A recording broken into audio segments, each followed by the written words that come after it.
रामपुर गांव में जमींदार विक्रम सिंह अपनी पत्नी सविता और 2 बेटियों के साथ रहते थे।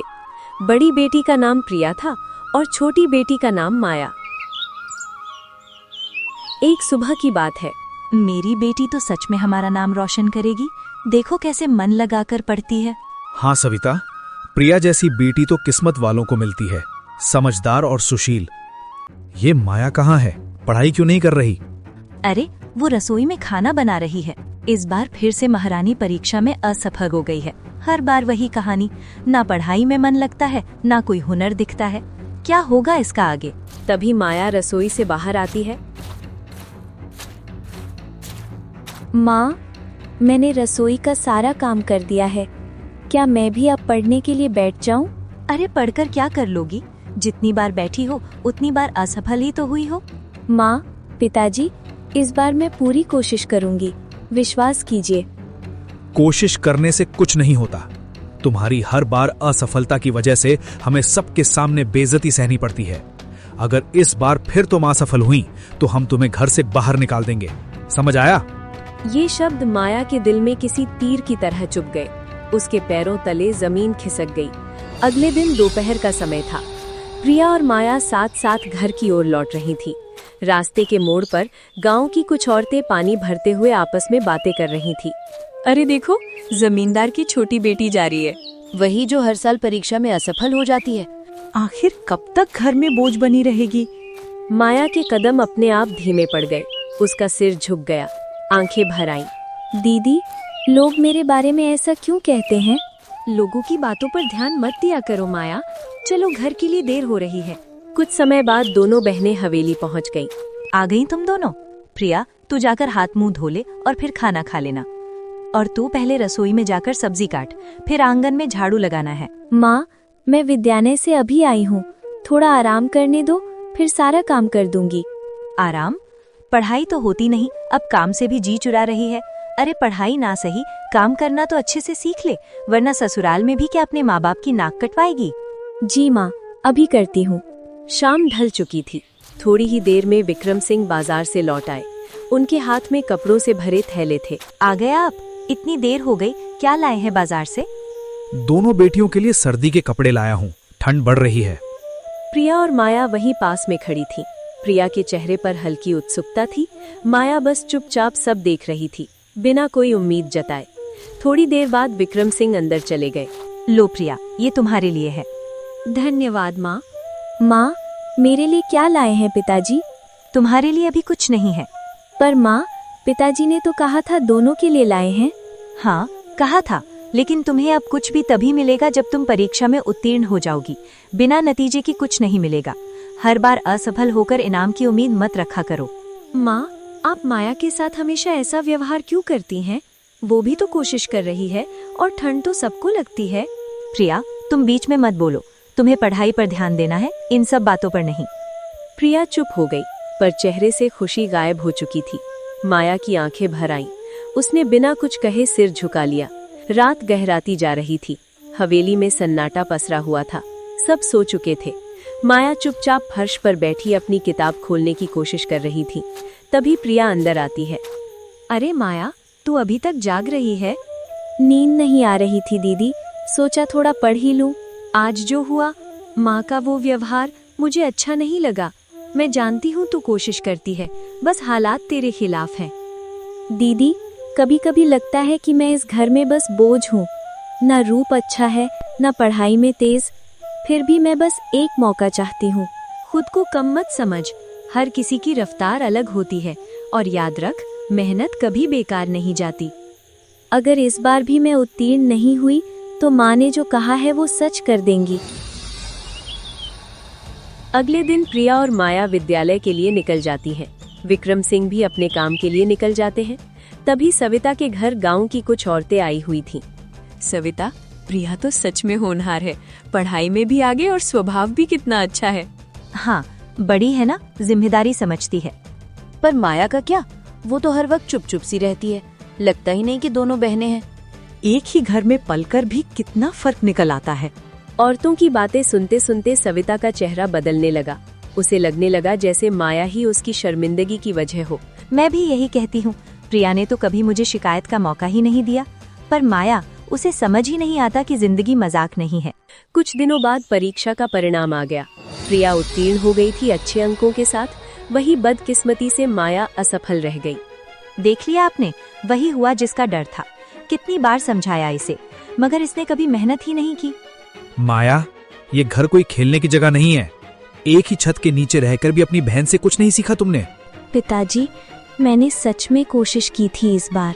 कोशिश? नाकाम लोग हमेशा यही बहाना देते हैं। आज गांव भर में मेरी नाक कटवा दी तुमने। माँ, इस बार माया को माफ कर दो, अगली बार जरूर कोशिश करेगी। प्रिया, तुम बीच में मत बोलो, इसकी वजह से तू भी बदनाम हो जाएगी। मुझे एक मौका और दे दीजिए माँ। विक्रम सिंह चुपचाप सब देखते रहे। उनकी खामोशी भी माया के लिए किसी सजा से कम नहीं थी। कोई मौका नहीं, इस घर में नाकाम लोगों के लिए जगह नहीं है। अभी के अभी इस घर से निकल जाओ और कभी वापस मत आना। माया की दुनिया जैसे उसी पल उजड़ गई। आंखों में आंसू लिए वो धीरे धीरे बाहर की ओर बढ़ी। प्रिया की सांसें अटक गई, लेकिन वो भी कुछ न कह सकी। आंखों में आंसू लिए माया चुपचाप चलती रही और एक घने जंगल में जा पहुंची। भगवान, अगर किस्मत ही ऐसी थी तो मुझे उस घर में जन्म क्यों दिया? गलती हर बार मेरी ही क्यों बन जाती है? चलते चलते वो तालाब के किनारे आ पहुंची। वहां एक बूढ़ी माँ झुकी हुई कपड़े धो रही थी। कांपते हाथ और थका चेहरा देखकर माया वहीं ठहर गई। अरे माँ, तुम्हारे घर में कोई नहीं जो तुम्हारे कपड़े धो दे? तुम्हें तो बहुत तकलीफ हो रही होगी। क्या करूं बेटी, बुढ़ापे में बेटा बहू ने घर से निकाल दिया।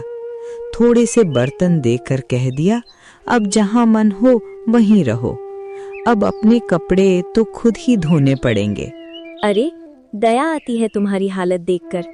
माँ, तुम बैठो पेड़ की छाया में, मैं तुम्हारे कपड़े धो देती हूँ। रहने दे बेटी, ठंड लग जाएगी तुझे, मैं खुद ही कर लूंगी। वैसे भी रोज तू मदद के लिए नहीं आएगी। रोज ना सही, आज तो कर सकती हो ना। अब और बहस मत करो, बैठो आराम से। अब तू इतनी विनती कर रही है तो ठीक है, मैं थोड़ा बैठ लेती हूँ।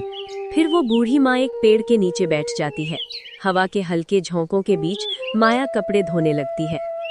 बेटी, तू इस वक्त इस जंगल में अकेली क्या कर रही है? माँ, मेरे माता पिता ने मुझे घर से निकाल दिया है। उन्होंने कहा कि उनके घर में मेरे लिए कोई जगह नहीं है। माया धीरे धीरे बूढ़ी माँ को सारी बातें बताती है। बोलते बोलते उसकी आंखों से आंसू बह निकले। बूढ़ी माँ खामोशी से सुनती रही। उसकी आंखें भी नम हो गई। माँ बाप का दिल इतना कठोर भी हो सकता है, ये सोचकर ही मन कांप जाता है।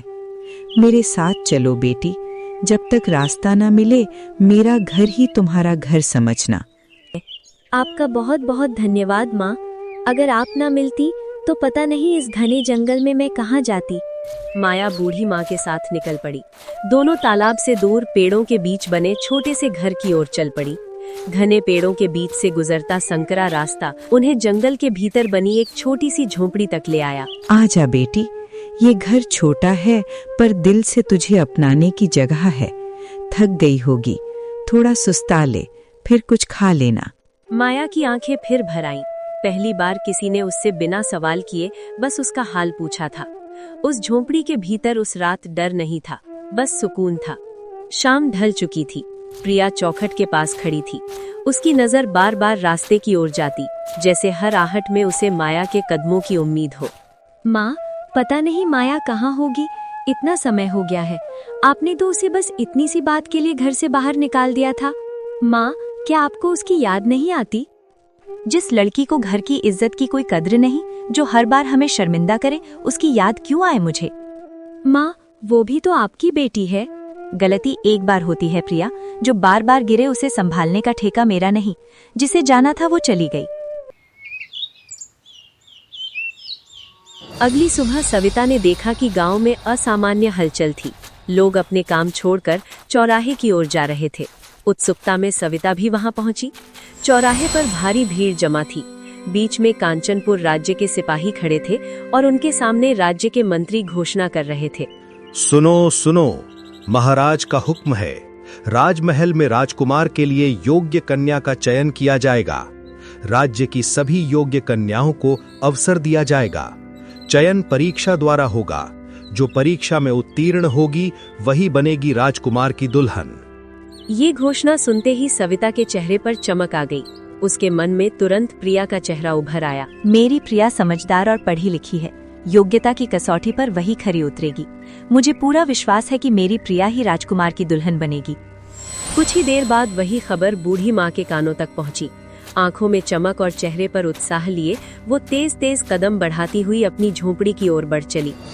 बेटी, क्या तुझे पता है आज राजा के लोग पूरे गांव में नगाड़ा बजाकर खबर सुना रहे थे। हमारे राजा अपने राजकुमार के लिए योग्य कन्या ढूंढ रहे हैं। तो उसमें हमारा क्या भला माँ? राजकुमार तो किसी राजकन्या से ही शादी करेंगे। तुम्हें हमारे राजा के बारे में कुछ पता ही नहीं। वो बहुत नेक इंसान है और वैसे भी राजकुमार किसी को यूं ही नहीं चुनेंगे। एक परीक्षा होगी, जो उस परीक्षा में विजयी होगी वही बनेगी राजकुमार की दुल्हन। बूढ़ी माँ ने जब पूरी बात माया को बताई तो उसे लगा ऐसे अवसर उस जैसे लोगों के लिए नहीं होते, लेकिन बूढ़ी माँ का विश्वास शब्दों से ज्यादा गहरा था। आने वाली परीक्षा किस्मत नहीं, योग्यता तय करेगी बेटी। दूसरी ओर सविता के चेहरे पर उत्सुकता और हल्की बेचैनी साफ छलक रही थी। सविता ने बिना देर किए विक्रम सिंह को ये बात बताई। क्या आपको पता है, आज गांव में बड़ी खबर सुनने को मिली है। कैसी खबर? राजा के लोग पूरे गांव में ढिंडोरा पीट रहे थे। राजकुमार के लिए योग्य कन्या की तलाश हो रही है। परीक्षा होगी जिसमें हुनर और बुद्धि देखी जाएगी। और मुझे लगता है हमारी प्रिया से बेहतर लड़की कौन है इस गांव में। हाँ, ये बात तो तुम सही कह रही हो सविता। प्रिया जैसी पढ़ी लिखी और समझदार लड़की पूरे गांव में नहीं है। अगर किस्मत ने साथ दिया तो हमारी बेटी की जिंदगी बदल सकती है। और अगर ऐसा हुआ तो ये हवेली और हमारा नाम सब और ऊंचा हो जाएगा। इधर राजमहल के शांत कक्ष में राजा गंभीर मुद्रा में बैठे हैं। सामने मंत्री खड़े हैं।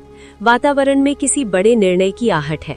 तो मंत्री जी, जो काम हमने आपको सौंपा था वो ठीक से हुआ है ना? हाँ महाराज, बिल्कुल।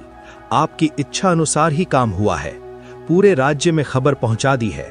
बस अब थोड़ी प्रतीक्षा कीजिए, हमें अपने राज्य के लिए एक योग्य रानी मिल जाएगी। राजा कुछ क्षण मौन रहते हैं, मानो आने वाले समय की कल्पना कर रहे हो। हाँ, राजकुमार से भी इस बारे में बात करनी है। उसे अभी कुछ बताया नहीं गया है, पर मुझे विश्वास है कि मेरे निर्णय से वह असहमत नहीं होगा। बात तो सही है आपकी महाराज, मुझे भी ऐसा ही लगता है। अब मैं राजकुमार को बुलाता हूँ। फिर मंत्री जी राजकुमार को बुलाते हैं।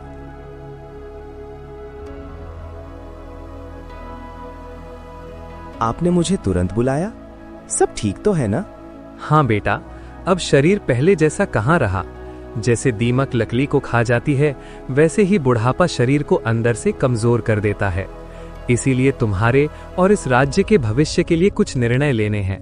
पिताश्री, आपके जैसा अच्छा राजा हमारे ही नहीं, पूरे राज्य के लिए वरदान है। पर मैं हमेशा नहीं रहूंगा पुत्र, इसीलिए चाहता हूं कि तुम्हें अब शासन की जिम्मेदारी दूं।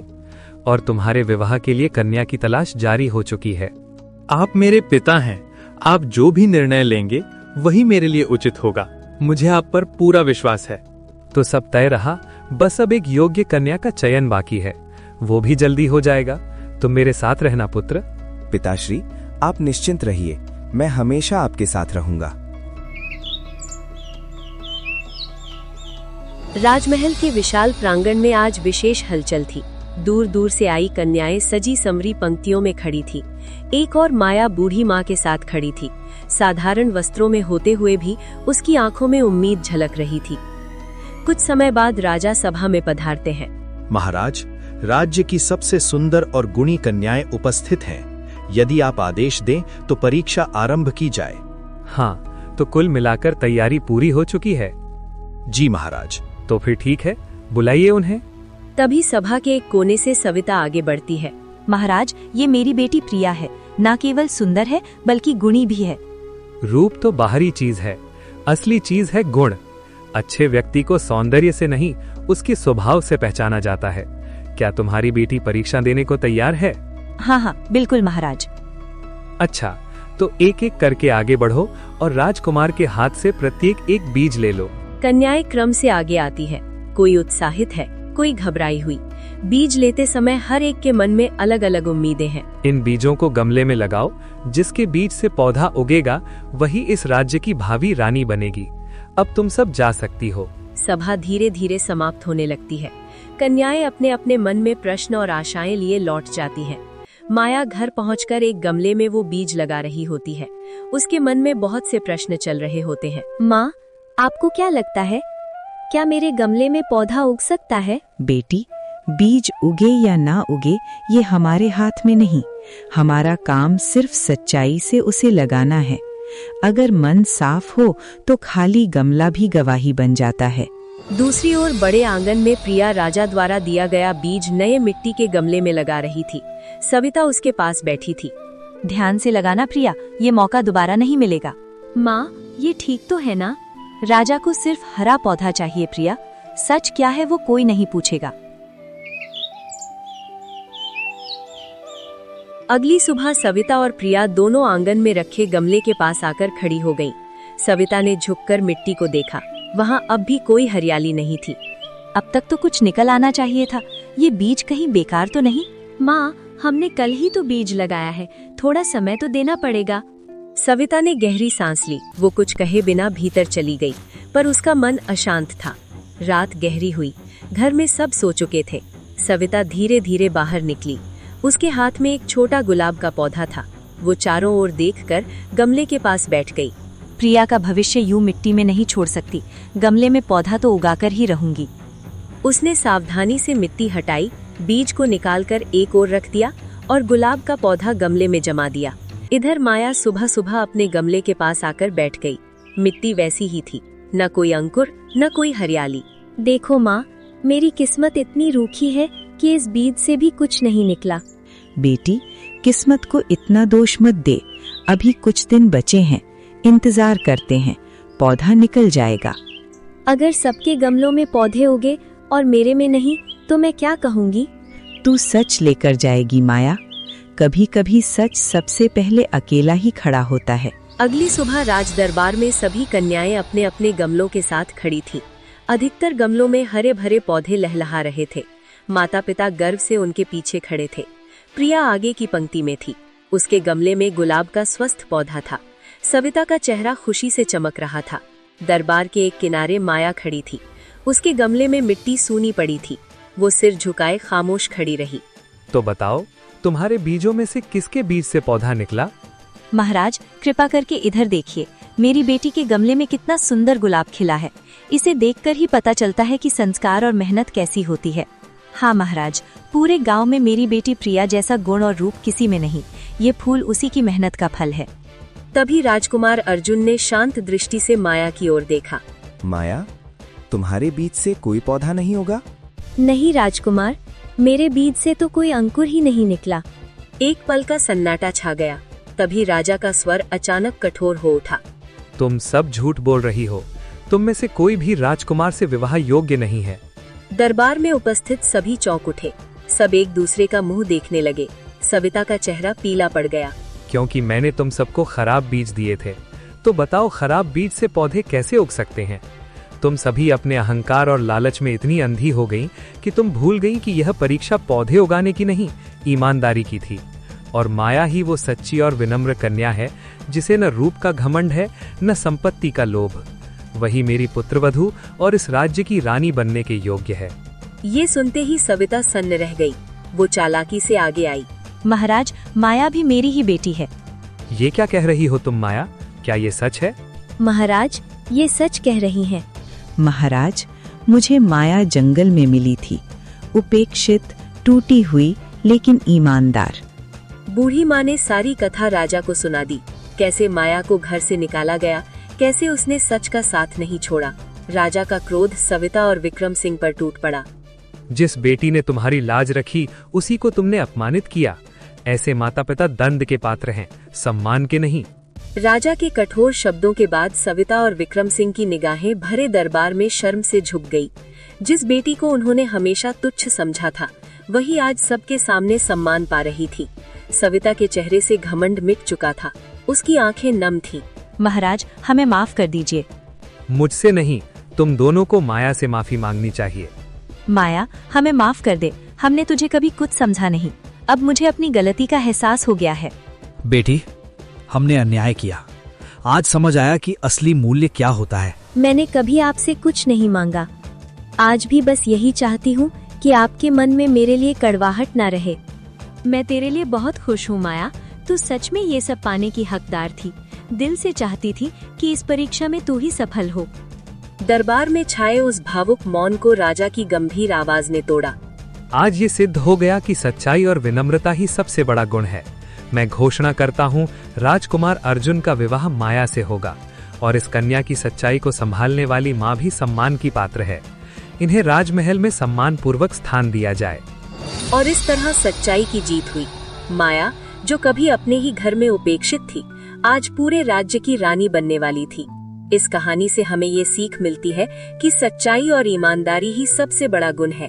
चाहे परिस्थितियां कितनी भी कठिन हो, सच का साथ कभी नहीं छोड़ना चाहिए, क्योंकि अंत में सच्चाई की ही जीत होती है।